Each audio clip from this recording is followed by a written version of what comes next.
están, seguidores de la revista MOA? Bienvenidos al sexto consultorio MOA. Yo soy Julio Luis García y es un gusto que nos acompañen porque hoy precisamente vamos a hablar del tema que traemos como artículo central en esta revista MOA de marzo, que es ¿qué te panza?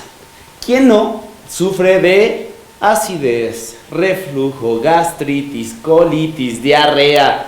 ¿Cuántas cosas o cuántos problemas gástricos, gastrointestinales no tenemos y creemos que no son importantes? ¿Quién no está acostumbrado a vivir con estreñimiento? ¿Quién no está acostumbrado a vivir con diarrea? ¿Quién no está acostumbrado a vivir con que comemos lácteos y nos caen fatal? Comemos picante, comemos limón, comemos cosas que creemos que nos están haciendo mucho daño y muchas veces ni siquiera sabemos qué es lo que lo está ocasionando.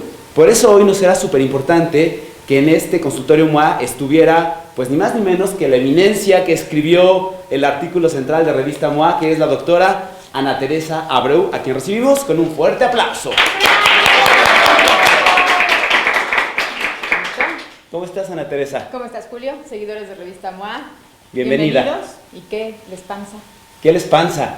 Bueno, pues de entrada abrimos las redes sociales para que nos manden todos sus comentarios. Ya saben que lo pueden hacer a través de Twitter, a través de Facebook. Lo pueden hacer nada más utilizando el hashtag Gatito Consultorio MOA. Así vamos cachando. Aquí nuestro equipo de producción va cachando sus preguntas y las vamos haciendo a la doctora Abreu. Para los que escuchan el programa de Marta, la conocen bien, eres una invitada frecuente. Además, eres la gastroenteróloga de cabecera de Marta. ¿Cada cuándo te habla todo el tiempo? Cada que se siente mal. Con un problema, con otro, con un agobio u otro. Sí, sí. Bueno, pues, pero para los que no la conocen tanto, quiero leerles un poco acerca de la formación de Ana Teresa y para que vean cómo tiene toda la formación y toda la preparación para podernos atender y para poderles aconsejar en este consultorio MOA. Ana Teresa Abreu es médico internista, gastroenteróloga clínica certificada con posgrado de alta especialidad en gastrofisiología por el Instituto Nacional de Ciencias Médicas y Nutrición, Salvador Subirán. Eres la única miembro latinoamericana del ISAP, que es la Asociación Científica Internacional para Probióticos y Prebióticos, y es miembro y profesora de la Asociación Mexicana de Gastroenterología. Entonces, pues, ¿cuánto tiempo llevas viendo panzas? Uy, toda la carrera realmente. Bueno, desde que empiezas ya la especialidad, empiezas a ver panzas y te vas hipertrofiando hacia algún área médica. Realmente egresé en el 2006 y ya mi práctica formal como médico, como especialista, es desde el 2006. ¿Cuáles son los principales problemas que tenemos los mexicanos en temas gastrointestinales? Muchos. Cada vez más, y vamos muy a la par de cualquier otro país occidental. Okay. Vamos muy a la par por el tipo de comida que estamos comiendo, que los hábitos que estamos adquiriendo. Tenemos muchos síntomas relacionados con enfermedad por reflujo gastroesofágico, enfermedad acidopéptica, que es lo que mencionabas hace rato, como gastritis, la famosa gastritis. Además, nosotros tenemos como mexicanos el consumo de picante, de capsaicina. Sí nos dan la torre. Sí, hay algunas relaciones con esto.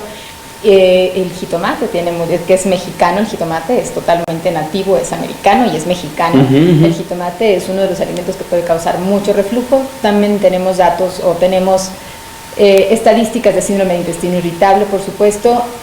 Hay problemas más allá de lo que consideramos tripa, que es como tal todo el esófago, estómago, el intestino y colon.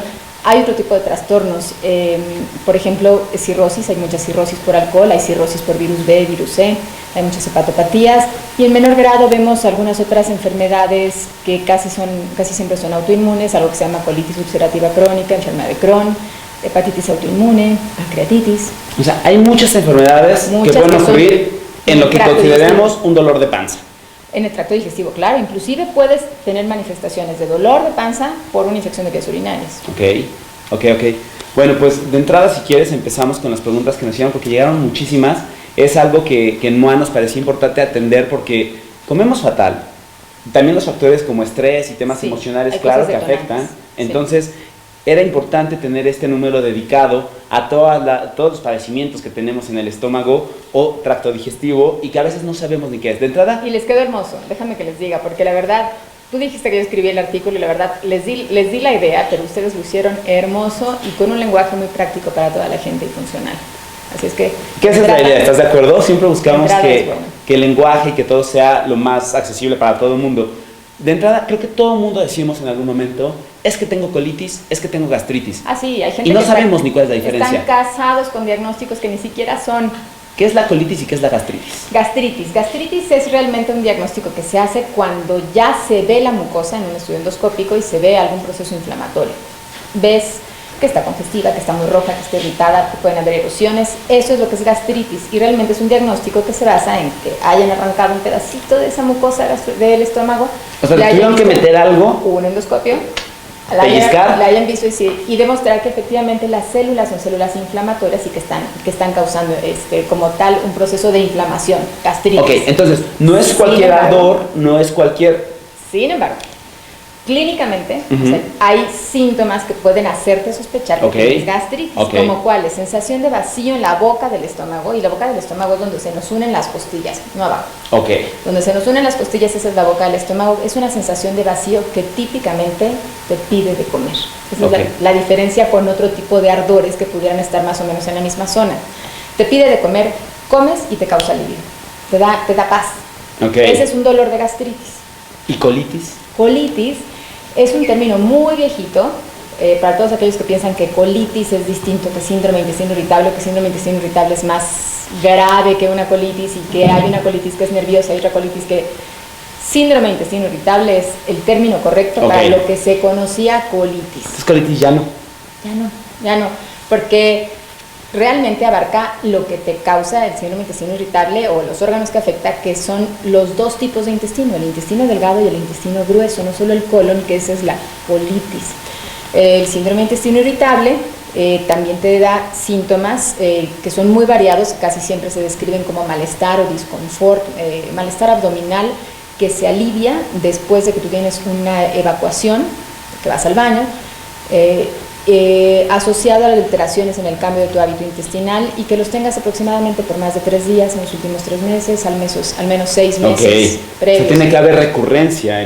Recurrencia, y hay algunos criterios a los que nosotros hacemos siempre referencia en el interrogatorio, que se llaman los criterios de Roma, que son los que nos definen como tal un paciente que tiene síndrome de intestino irritable. ¿Hay alguna edad en la que sea más común? Sí.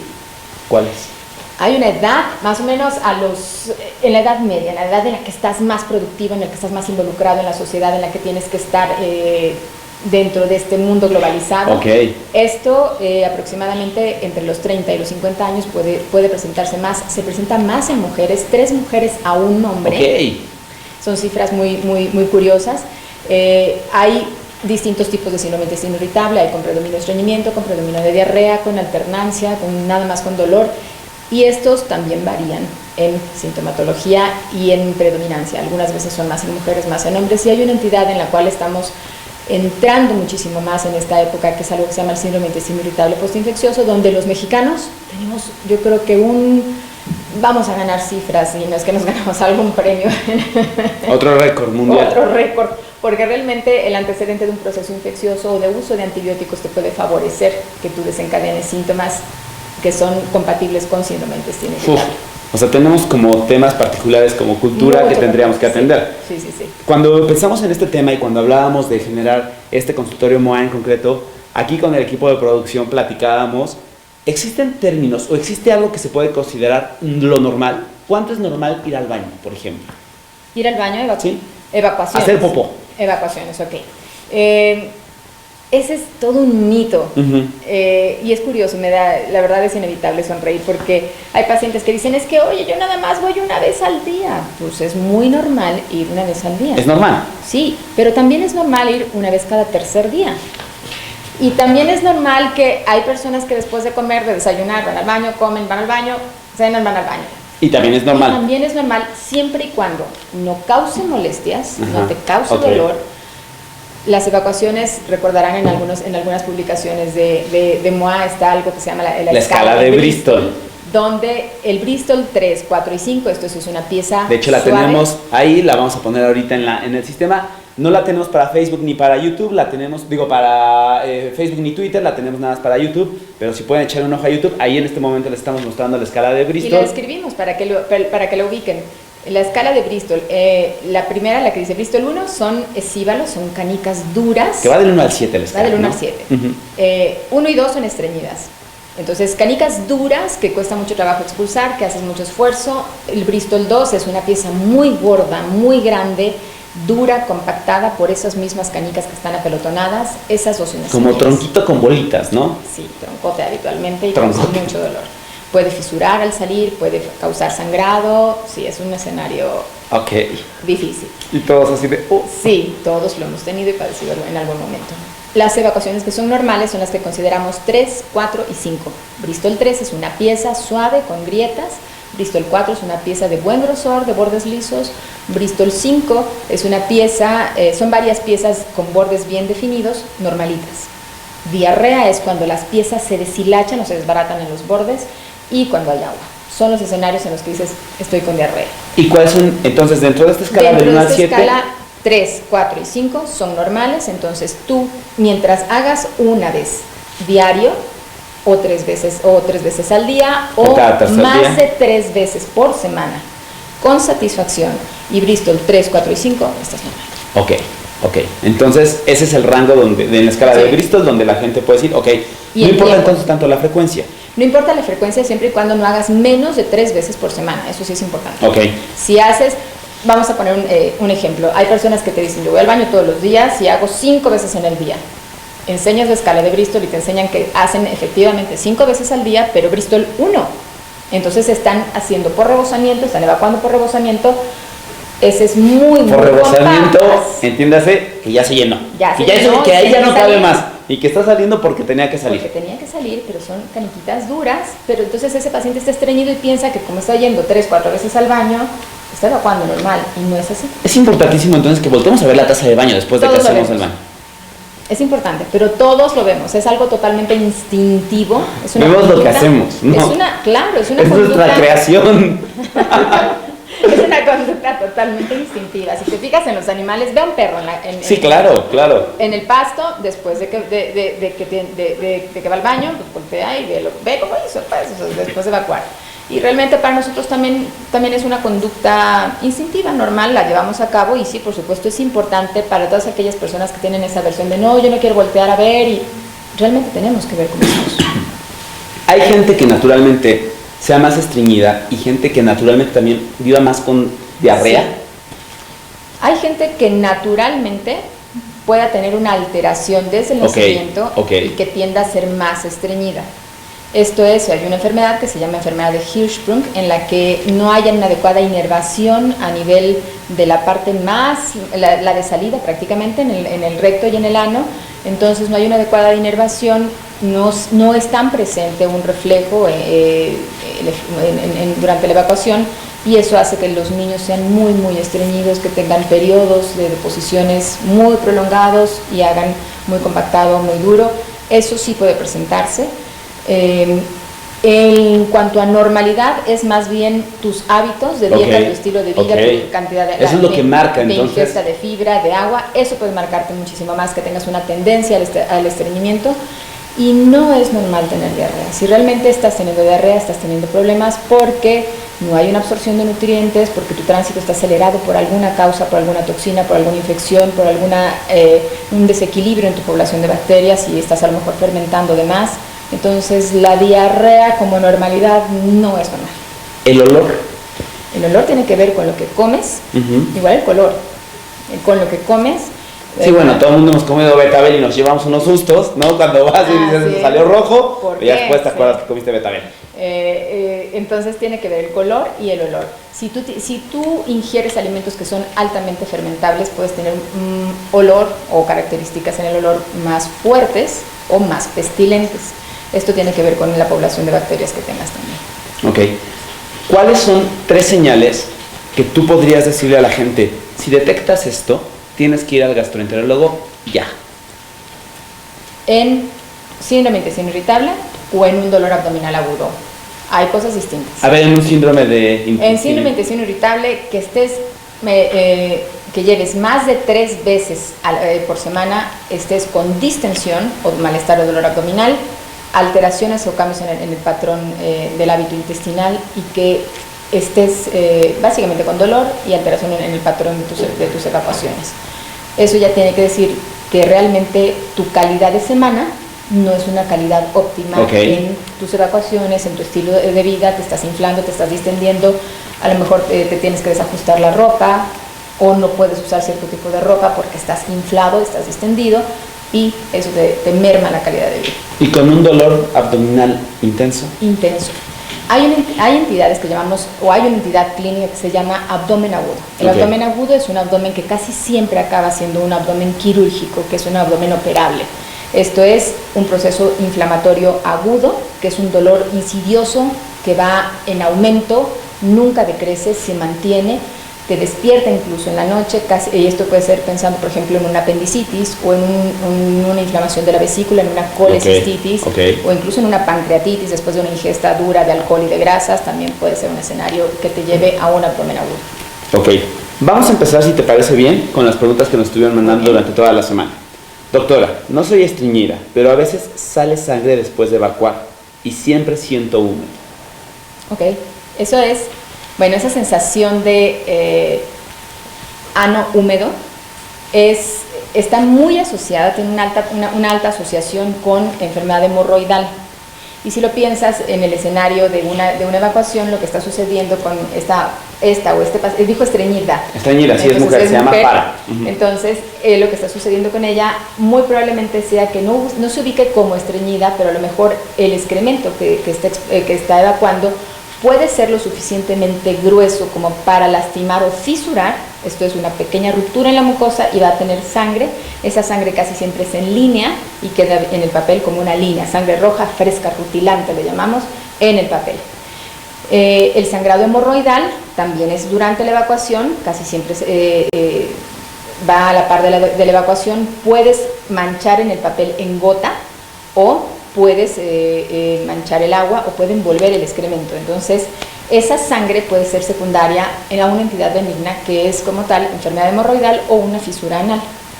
La fisura anal, además de que le da la sensación de ano húmedo, da la sensación de comezón, de cuerpo extraño, en concreto, las hemorroides dan la sensación de cuerpo extraño, de ano húmedo, y te puede dar comezón, te puede dar prurito. Ese es el término que nosotros le damos a la comezón.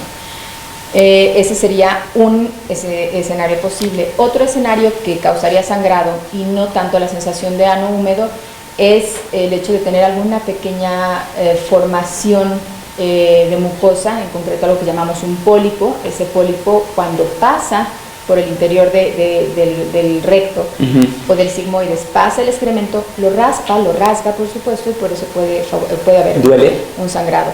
A veces hay dolor. La fisura duele. Cuando se rompe la mucosa del recto, sí hay dolor. La sensación es como de una estaca. Un piquete. Como un piquete, claro, a nivel rectal. Y pues sí duele. ¿Qué tiene que hacer?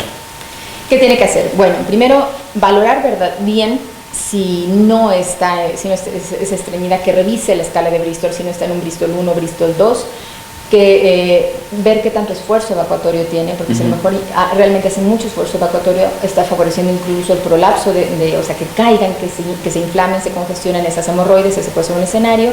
Ver las características del dolor, la característica del sangrado al limpiarse, y si hay datos compatibles con una enfermedad hemorroidal o se está presentando eso de manera insidiosa, la verdad es que tiene que ser revisada por un médico gastroenterólogo. Se le tiene que hacer a fuerzas un tacto rectal, una revisión, una inspección del periné, que es la zona que está entre los glúteos, y hay que hacer un tacto para valorar si hay hemorroides externas, hemorroides internas, y en un escenario todavía más profundo, hacer un estudio de colonoscopía para revisar que no haya nada en el interior de la mucosa. Ok, pues ya está. Necesitas consultar a un especialista y atenderte. Sí. Ok, vamos con Angélica. Dice, padezco mucho de gases, porque todo lo que como los provoca. Un día le hicieron un estudio y le dijeron que su flora intestinal estaba muy baja, y eso provoca que muchos alimentos generaran gases. Le quitaron muchos, como harinas, lácteos, carnes rojas, pero pues no es vida privarse de todos esos alimentos. Ha notado que con algunos probióticos se reduce un poco la molestia, pero es caro estarlos tomando todo el tiempo. ¿hay algo que pueda regenerar la flora intestinal o ya nunca se regenera? Bueno, primero le quitamos el nombre de flora porque no me imagino ahí al pastito ni a las florecitas en el intestino. Se llama microbiota, porque son microbios, son muchos microorganismos, no solo son bacterias, hay hongos, hay virus, hay un grupo de microorganismos que se llaman arqueas, e incluso hay parásitos de manera normal. Debemos estar en constante comunicación. Ecosistema, ¿no? Es un ecosistema realmente, esa es la palabra correcta, es un ecosistema, y además esos microorganismos trabajan para nosotros. Porque nuestro organismo, nosotros como la especie más evolucionada que hay sobre la faz de la Tierra, no puede degradar los alimentos. Entonces nuestro intestino es un órgano fermentador. Gracias a que tenemos ese órgano fermentador, todo lo que nosotros comemos en ese proceso de fermentación favorece que se liberen sustancias, en concreto ácidos grasos de cadena corta, de donde tienes energía, de donde obtienes proteínas, digieres aminoácidos. En el escenario de ella, no sé cómo le hayan dicho que tenía una flora baja. Realmente es algo que nosotros todavía no podemos demostrar. Esto es, tu equilibrio intestinal no es igual a mi equilibrio intestinal. Tu eubiosis no es igual a la mía. No sé cómo le hayan dicho que tiene una flora disminuida. ¿No hay ningún estudio que lo compruebe? Realmente no. Hay estudios de genoma, de donde podemos determinar qué tipo de poblaciones bacterianas tenemos. No son estudios que sean socorridos ni solicitados realmente de manera frecuente, pero sí se puede investigar, sí podemos ¿Cómo se investiga? Analizarlo. ¿Con el excremento? En el excremento, sí. Justamente en el excremento se busca qué poblaciones bacterianas tienes. ¿Cultivos? Se hacen cultivos, se corre el código genético de esas bacterias. Que vamos ahí, todavía no vamos para pase de lista, ¿no? Para ver qué bacterias dicen presente. Entonces sí, efectivamente, a lo mejor sí existe, la palabra correcta es, sí existe un deterioro en la microbiota de esta chica, y esto puede ser secundario, que haya usado a lo mejor muchos antibióticos. Es lo que te voy a preguntar, ¿está relacionado el uso de antibióticos con un desequilibrio en...? Se lleva población y tipos de bacterias, se lleva con familias y además disminuye, por supuesto, los miembros de la familia. Entonces sí, por supuesto, eso tiene que ver con cómo trabaje su intestino. Por supuesto que si tú tienes bacterias que se encargan de fermentar en exceso, ahí entra todo lo que ella mencionó: harinas, frutas, verduras, un vaso con leche, un huevo, lo que sea, va a tener cierto grado de carbohidrato, lo va a comer, las bacterias van a fermentarlas en exceso y se va a poner como globo y va a producir gas. Pero el culpable ahí, o los culpables ahí, realmente no son los alimentos. Esto sí, yo creo que sí es algo muy importante ahorita para todos los seguidores de MOA, que se queden con un mensaje de que no hay que satanizar a los alimentos, porque realmente estamos diseñados como una maquinaria perfecta y podemos degradarlos todos. Tenemos la capacidad de degradar todos los alimentos sin tener estas aversiones, por cierto. Es mujer, es importante, ella hace una correlación mensual con su periodo menstrual. Puede ser una endometriosis, sí, pero también puede ser el ciego. El colon en esa parte tiene una zona que tiene una capacidad de distensión muy importante, que es el ciego, y acumula muchísimo gas. Entonces pudiese ser que durante el periodo se irrite un poquito más, o cambie incluso sus hábitos alimenticios, o cambie el hábito intestinal en cuanto al número de posiciones, y por eso es que ella perciba que siente un poquito más de gas y lo ubique muy bien en ese dolor, en esa zona. Lo que me llama la atención, y eso sí no tendría nada que ver con el colon, es que dice que de repente carga cosas y el dolor aumenta. Entonces a lo mejor lo que valdría la pena es explorar su abdomen, valorar cómo está el colon, y ya te le hiciste el diagnóstico.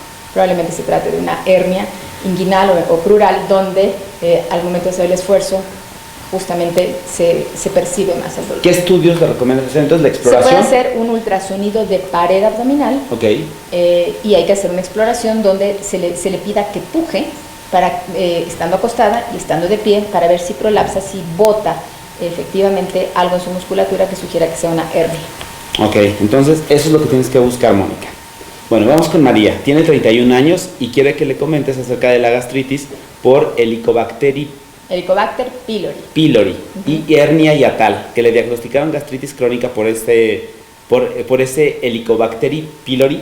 Helicobacter pylori. Esofagitis por reflujo y además de la hernia hiatal por desplazamiento de 2 a 3 centímetros. Actualmente tiene un tratamiento para la gastritis y la esofagitis, pero el único tratamiento para la hernia hiatal, hasta ahora le dicen que el médico, que es la cirugía. Okay. ¿Es cierto o existe algún otro tratamiento que pueda seguir? Mónica hizo 20,000 preguntas, pero todas van relacionadas. Fíjate bien. Ok, a ver, viene de ahí. Le hicieron un estudio endoscópico, le hicieron una endoscopia y en ella lo que documentaron es que la mucosa del esófago está erosionada, está quemada. Eso quiere decir que ella efectivamente no solo siente el reflujo, agruras y regurgitación, sino además eso que está subiendo del estómago al esófago está quemando. Eso es lo que se llama esofagitis, y hay distintos grados de esofagitis, A, B, C, D, de la clasificación de Los Ángeles, y esto nos habla de la magnitud del reflujo que tiene. 2, le encontraron un defecto anatómico que se llama hernia hiatal. ¿Qué es la hernia hiatal? La hernia hiatal es, dentro de nuestra cavidad abdominal y tórax, nosotros tenemos un músculo. Realmente es la arrachera, la que nos comemos como arrachera, es el diafragma. El diafragma separa el tórax del abdomen. Y lo que sucede cuando hay un defecto de hernia hiatal es que las inserciones del músculo, de esa crura del diafragma, de esa cúpula del diafragma, se pone laxo, o tiende a estar laxo, y favorece que el estómago prolapse del abdomen al tórax. Por eso fue lo que le describieron, que es de 2 a 3 centímetros, porque cuando nosotros hacemos un estudio endoscópico, vemos cómo cambia la mucosa del esófago con la mucosa del estómago. Vemos cómo incluso puede prolapsar y cómo hay ese pinzamiento que se ve del diafragma, esa fuerza que ejerce el diafragma para dividir tórax de abdomen en el esófago. Vemos esa diferencia de 2 a 3 centímetros. Eso es lo que define la hernia hiatal. La hernia hiatal es el defecto anatómico más común en el humano, junto con la miopía. Son los dos más frecuentes.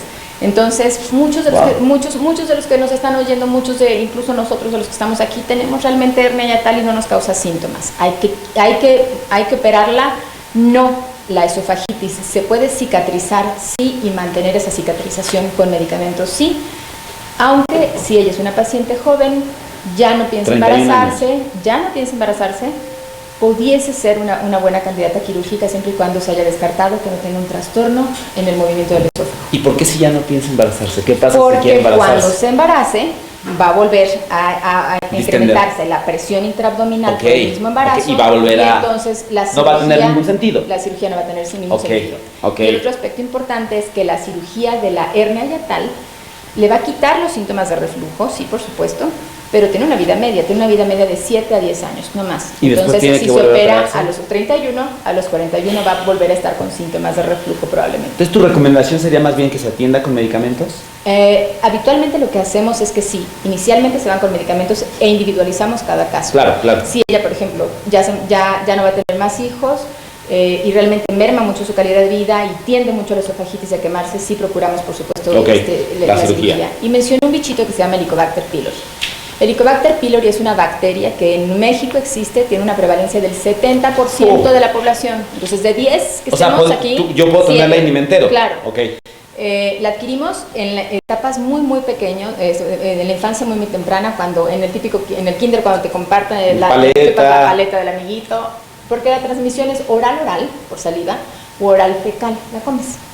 Entonces, nosotros... ¿Quién anda comiendo popó de veras? Todo el mundo, ¿verdad? En México es algo... Y en los países latinoamericanos, si te dijera que México es el 70% de la prevalencia, pero que en Perú es el 90%, tiene que ver con la sanitización de las aguas. De qué tan limpias estén las aguas y qué tan limpios e higiénicos estén preparados los alimentos, por supuesto. Entonces, el Helicobacter pylori es una bacteria que si la tenemos el 70% de la población, pudiera sonar como que por ser bacteria es mala y hay que matarla.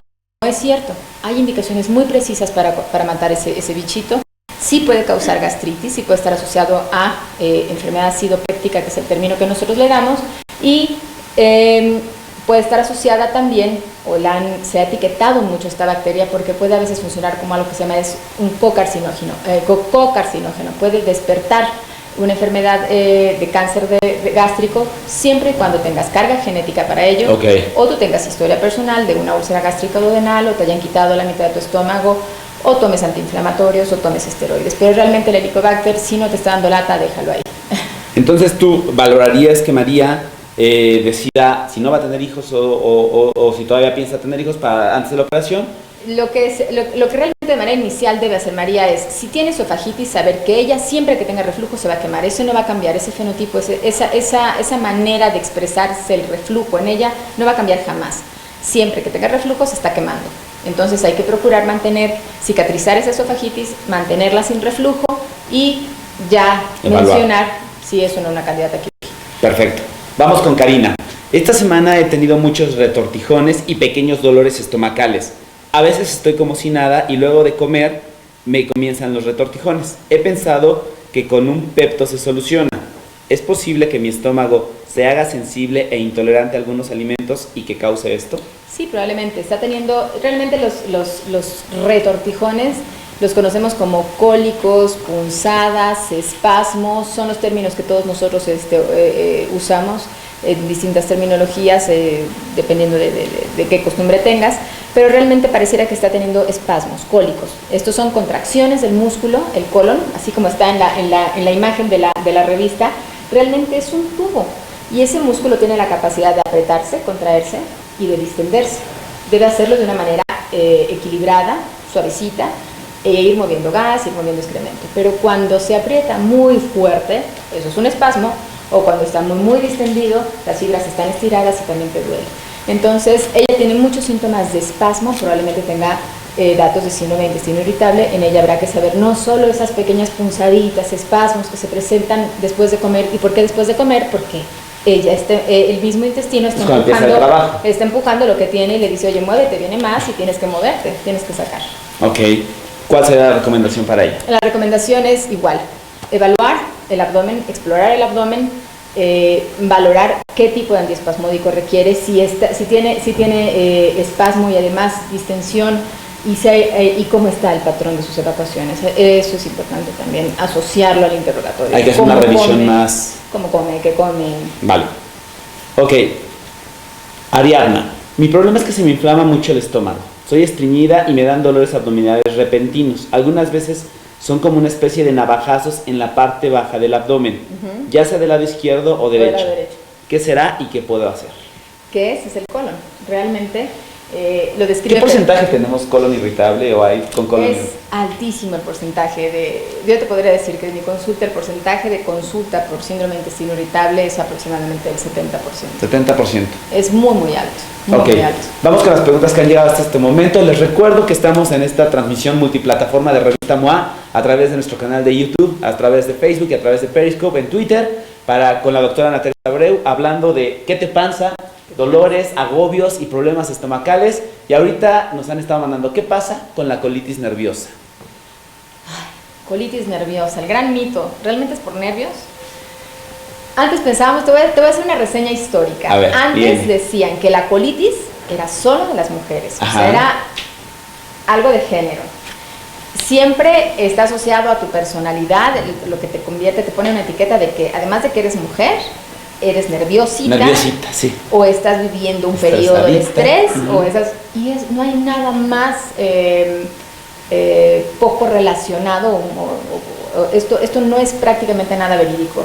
Ahora sabemos que esta famosa colitis, que se pensó que en algún momento era secundario a estrés, se debe a un exceso en la reacción de la sensibilidad, lo que percibe el cerebro del dolor del intestino, porque está distendido, porque está espástico, y lo que te ocasiona es que tú percibas mucho el dolor, pero realmente el trasfondo es que hay una alteración en el movimiento, en la motilidad, una alteración en la secreción que hay hacia el interior del intestino, una alteración en los receptores de esa musculatura, por ejemplo mencionar serotonina, que también trabaja ahí en el intestino, cómo están esos receptores.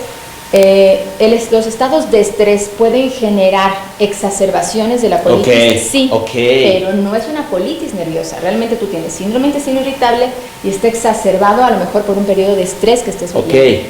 Entonces, eso sí es importante.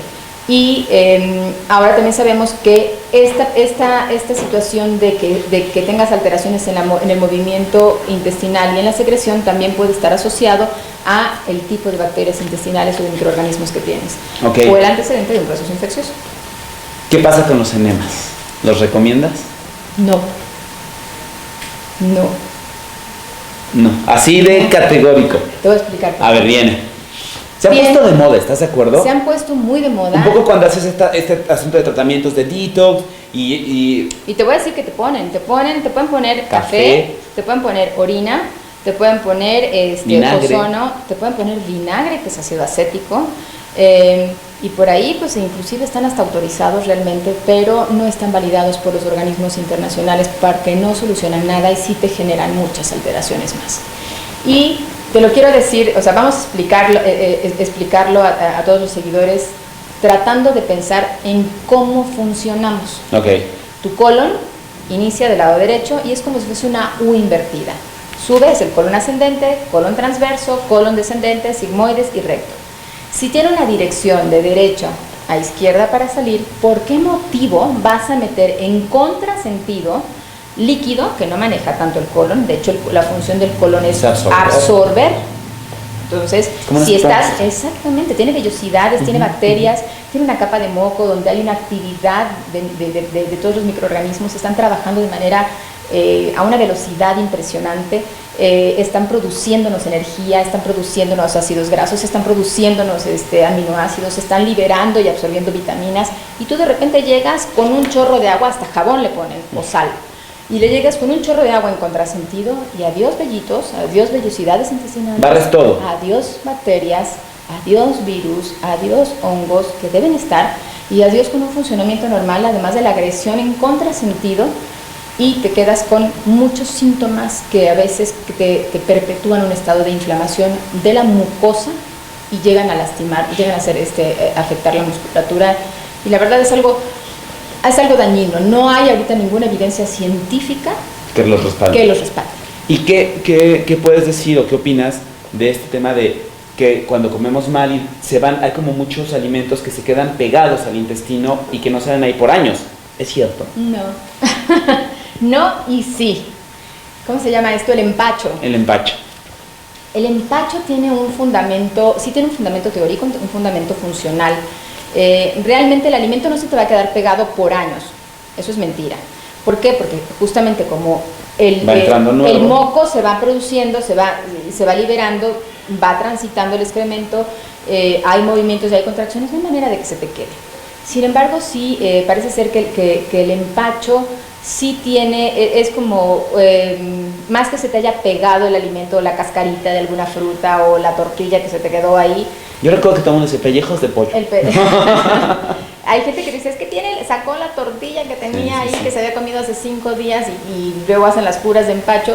Realmente eso sí tiene un poquito de sentido, porque todo nuestro tracto digestivo tiene inervaciones. La médula espinal del cerebro sigue una estructura que es la médula espinal, que tiene raíces nerviosas que le dan movimiento y sensibilidad, que también da información al cerebro, y esto entonces se ve afectado cuando algún alimento cae mal, no es bien digerido, se fermenta o tarda en pasar, y puede estar este término de que me siento empachado, me siento lleno, no lo he digerido, o hay una mayor fermentación. Cuando hacen estas famosas curas de empacho, pues sí pueden favorecer, estimular esos pequeños nervios con pequeños jaloncitos y favorecer el movimiento, y entonces el colon se mueve muy rápido y saca lo que ya estaba. Ahora, ¿es una conducta que debe seguirse? No, porque también sabemos que jalar un nervio espinal puede causar otro tipo de alteraciones. ¿Lesión? Claro, alguna lesión. Wow. Ok, entonces enemas no los recomiendas. Enemas no, los enemas no, realmente no tienen. Hay siempre una pregunta que a mí me gusta hacer cuando los pacientes vienen muy informados en relación a algunos temas así, es que me digan quién se ha ganado el premio Nobel por hacer esto y haber demostrado que funciona. La medicina funciona en base a evidencia. Y ahí está. ¿Es malo tomar omeprazol por 15 días? No. Ni por 15, ni por 20, ni por un año, ni por 2. Los inhibidores de bomba de protones tienen una indicación precisa, que es disminuir la producción de ácido en enfermedad acidopéptica o en enfermedad por reflujo gastroesofágico. Y estos pueden ser, todos los inhibidores de bomba de protones son omeprazol, lansoprazol, rabeprazol, pantoprazol, esomeprazol y dexlansoprazol. Entonces, si están indicados para esto, no es malo. Si tú prolongas cualquier tratamiento, sí puede ocasionar a la larga ciertas alteraciones. Por ejemplo, que disminuya a lo mejor la absorción de calcio. O que, por ejemplo, favorezca un ambiente muy neutro y proliferen cierto tipo de bacterias a nivel de intestino. Esto puede estar asociado como que es algo malo, etiquetado como malo, pero realmente más bien lo llamamos efectos adversos, más que decir que es malo. No es malo porque no te va a producir cáncer gástrico, no es malo porque no te va a causar como tal una enfermedad específica, no se le ha encontrado que tenga una asociación específica con una enfermedad secundaria a su uso. ¿Pero recomendarías que lo tome por algún tipo determinado o que revise mejor con algún médico? Sí, claro, el tratamiento idealmente... Porque es de venta libre, ¿verdad? No requiere receta. Es de acceso libre. Sí. Este tipo de medicamentos, en concreto, omeprazol, que es la molécula más viejita de todos los inhibidores de bomba de protones, son de acceso libre. Y sí, efectivamente, eso puede favorecer que se estén automedicando, autodiagnosticando, y a veces no saben ni qué se están diagnosticando o etiquetando como enfermedad, y que no esté indicado. Entonces, sí recordar que muchos o la gran mayoría de los medicamentos se metabolizan en el hígado los procesa, claro, y después los filtra al riñón, y volvemos a lo mismo, somos un organismo muy sabio, lo estamos agrediendo, sino a veces de manera innecesaria. Deben tener un tiempo y deben ser prescritos. Mira, esta es una pregunta que me parece importantísima también. Tengo 30 años y desde los 15 aproximadamente vivo prácticamente con diarrea diaria. Por la mañana necesito ir hasta 3 veces antes de salir de la casa, además de unas 2 o 3 veces al día. Me dicen los médicos que es colitis, pero nunca la he podido controlar, salvo tomando un medicamento antidepresivo llamado imipramina, pero lo tuve que dejar porque me mareaba y hacía ver todo como en cámara lenta. ¿Qué puedo hacer? Hay que estudiarla bien. Es una diarrea crónica. Primero por tiempo, ya rebasó inclusive por semanas y por meses, ya rebasó, pero por todo, la temporalidad de una diarrea que inclusive pudiera estar asociada a intestino irritable. Les voy a dar un tip muy, muy particular. Cuando tenemos colitis o síndrome de intestino irritable, tenemos las molestias de distensión, de inflamación, de dolorcito e incluso la diarrea, invariablemente de día. Y en la noche nos dejan en paz. Pero si ella está realmente teniendo muchas deposiciones, aunque sean de día nada más, pero sí son muchas y lleva 15 años con ellas, hay que investigar la causa de esa diarrea. Los escenarios pueden ser muchos. Puede tener un problema hormonal, un problema de hipertiroidismo y que eso le esté causando tener diarreas. Puede tener realmente un problema, una enfermedad celíaca, es una entidad muy particular en la que hay... La intolerancia al gluten y demás. Exactamente, es la intolerancia al gluten, pero hay que documentarla, hay que ver, puede tener una enfermedad inflamatoria intestinal, que es descrito de una manera burda, sería como una alergia de tu mismo intestino que trabaja bajo ese fenómeno de irritación o de alergia y se manifiesta por diarrea. Hay que ver si no hay otros componentes como moco, sangrado, pérdida de peso, mala absorción intestinal. Hay que ver si no se laxa ella o no tiene historia de haberse laxado y tiene trastornos de mala absorción. Pero el escenario definitivamente no es normal y tiene que estudiarse. No creo que sea un síndrome de intestino irritable porque no tiene periodos, no menciona que tenga periodos de que no lo tenga. Está constante. Entonces hay que estudiarlo. Y es directamente con un gastroenterólogo. Sí. No con el médico general. No, la verdad es que sí tiene que ir con un especialista por la misma situación, porque ya rebasó el tiempo, porque no ha tenido una solución.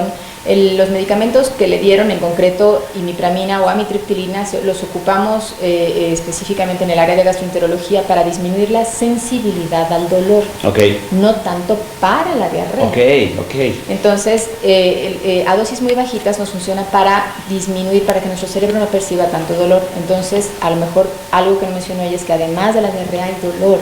Hay que revisarla. Vale, vamos con otra pregunta. Mi hijo tiene 10 años y ya de tiempo atrás le cuesta mucho hacer del baño. Evacúa casi cada tercer día. Cuando le dan ganas de hacer, se aguanta porque dice que le duele y le da miedo. A veces lo ha visto hacer popó con un poco de sangre y es muy gruesa y dura. Ese es el escenario que tienen todos los niños y que a veces las mamás pasan por alto. Pero tu hijo, como tiene 10 años, ya rebasó ese periodo. Ese periodo lo vemos muy frecuentemente en los niños que están en la etapa del kinder, en los que se quedan a lo mejor viendo un programa de televisión. Y se aguantan. Tienen ganas de ir al baño y se aguantan, se aprietan y el excremento se secó, se hizo piedra. Y cuando vuelve el reflejo evacuatorio y dice tengo que ir al baño, va al baño, se sientan y efectivamente como se acumuló otro poco de excremento, el recto no es una estructura firme, sino es una estructura que tiene capacidad de llenado, de complianza. Una bolsita, ¿no? Exactamente, entonces se va depositando, pero si él no respeta el reflejo, entonces en ese momento va a tener, cuando el reflejo sea muy fuerte, ya no lo aguanta el recto, va a decir, exprímete el sigmoides, se exprime y saca una pieza de excremento muy gruesa que en un esfínter que es muy apretado, hace que se raje la mucosa, se rasga. Eso es lo que le llamamos una fisura y por eso es que ya ve que le duele, que sangra. ¿Y por qué le duele? Porque como es una ruptura de la mucosa, entonces lo que sucede es que cada que esa herida va cicatrizando en el transcurso de los días, pero cuando vuelve a tener el reflejo de evacuar, se vuelve a abrir. Y se quiere cerrar y se vuelve a abrir. Entonces ese pequeñito lo que tiene es un estreñimiento crónico, probablemente sea un estreñimiento dietario funcional. Lo que hay que vigilar es o procurarle que coma fibra, que tome agua y que respete el momento de su reflejo. Está haciendo lo que está haciendo, se tiene que levantar, ir al baño y pujar bien. Tener un buen reflejo evacuatorio, tener una buena técnica de evacuación para que el excremento salga de un menor calibre, más suavecito y no rasgue el esfínter. ¿Qué es mejor, que salga grueso o que salga delgado?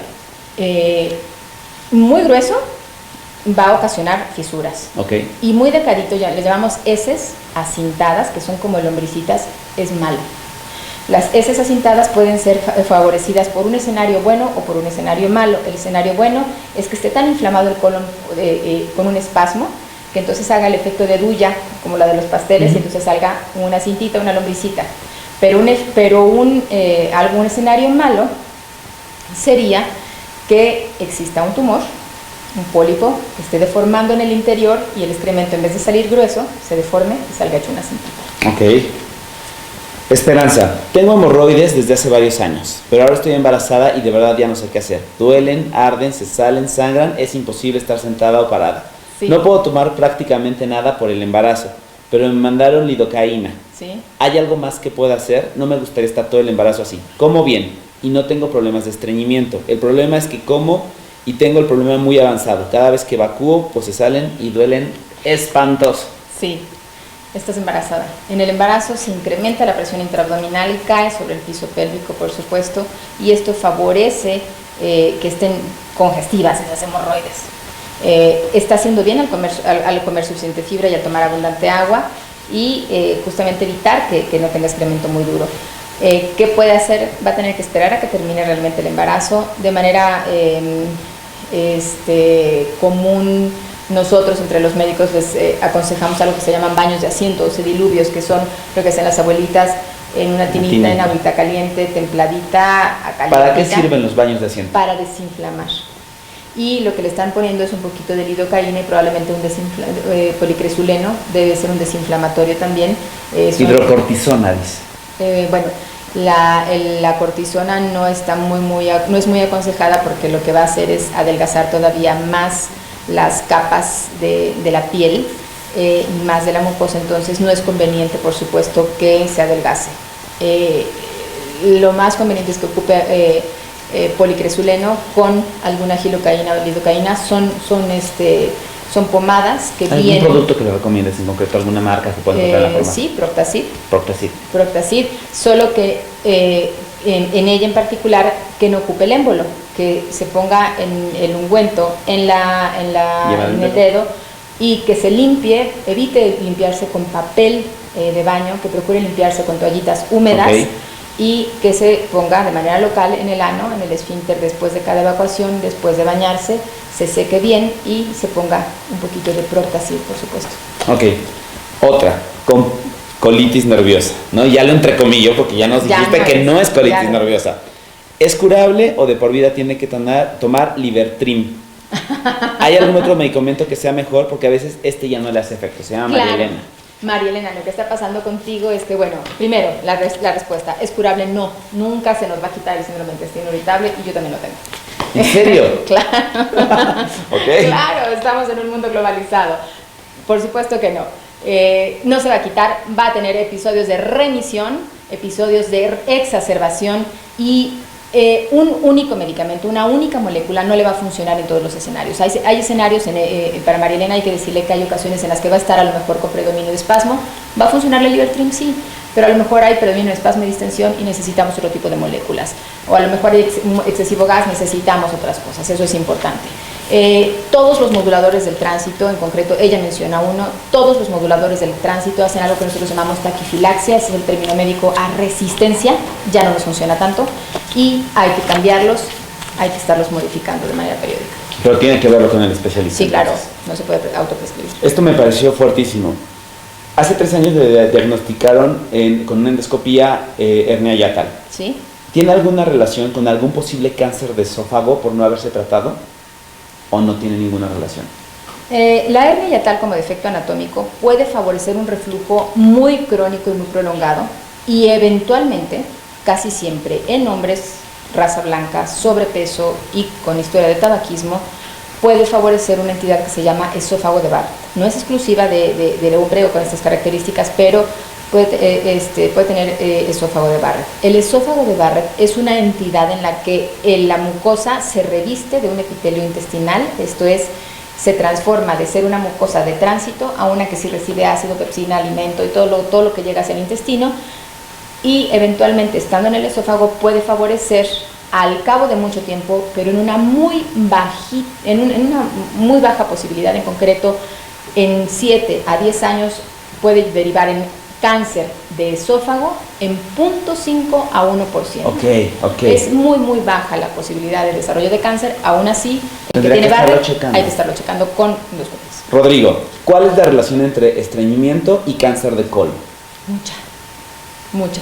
O sea, alguien que se la vive estreñido puede desarrollar cáncer de colon, sí. El paciente que es estreñido no come fibra, no toma agua, tiene un mal hábito intestinal, mantiene más tiempo el excremento, mantiene más tiempo esas bacterias trabajando ahí y por supuesto que se ha visto que los pacientes que tienen historia de estreñimiento pueden tener una mayor posibilidad de desarrollar cáncer de colon, sí, siempre y cuando tengas también historia familiar de cáncer de colon y algunas otras cosas asociadas.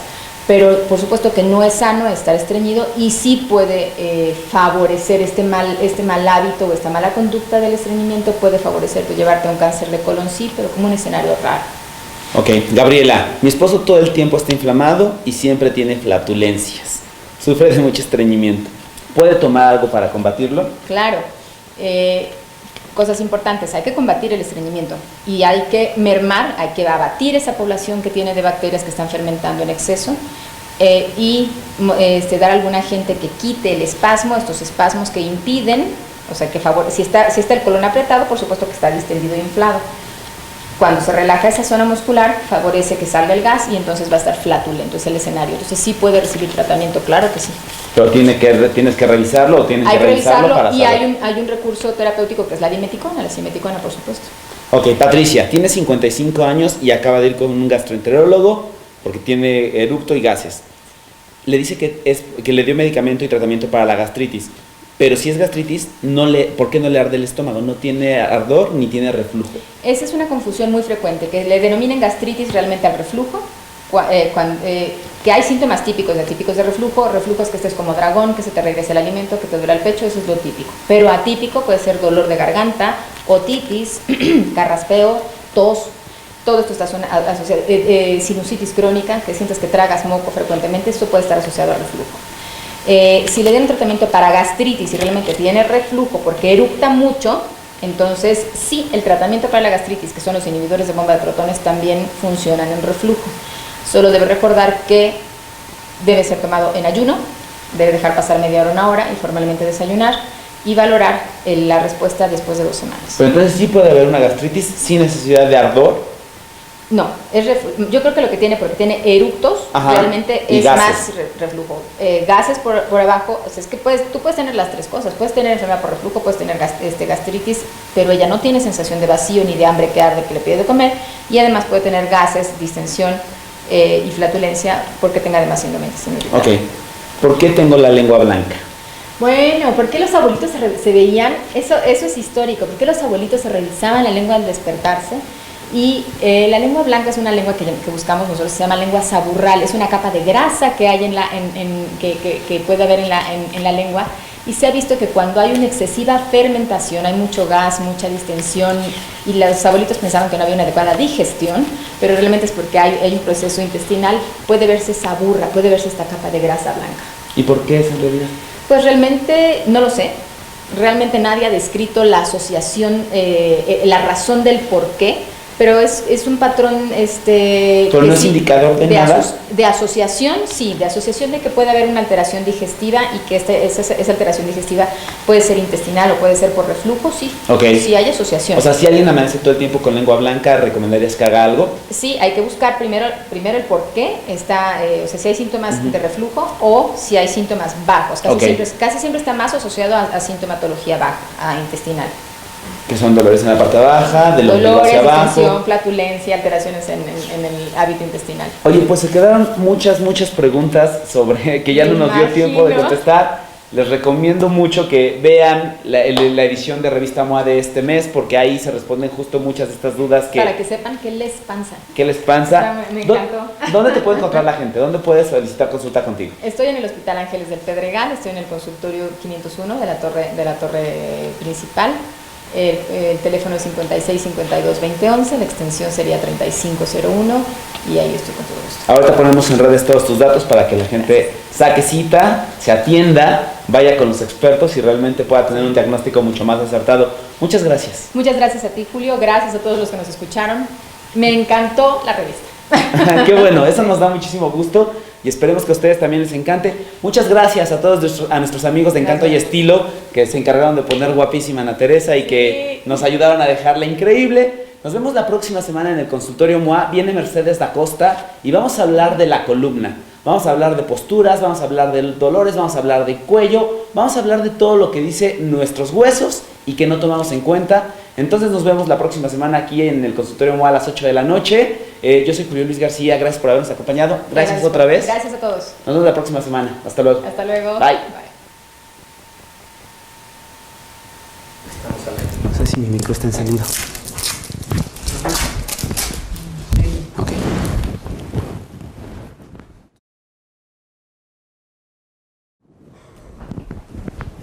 ¿Cómo están? Bienvenidos al consultorio MOA. Yo soy Julio Luis García y me da muchísimo gusto saludarlos en esta noche de jueves, que como ya lo saben y lo hemos hecho hace 5 programas o hace 5 jueves, todos los jueves tenemos consultorio MOA. Saludamos a todos los seguidores de Revista MOA en YouTube, en Facebook, en Twitter y nos da muchísimo gusto que nos acompañen en este ejercicio multiplataforma y que nos encanta para poder acercar a los grandes especialistas en distintos temas a ustedes para que resuelvan sus dudas, para que les den paz y para que les ayuden a todo lo que necesiten. Hoy en el caso concreto ya se los hemos venido anunciando, vamos a hablar de cáncer.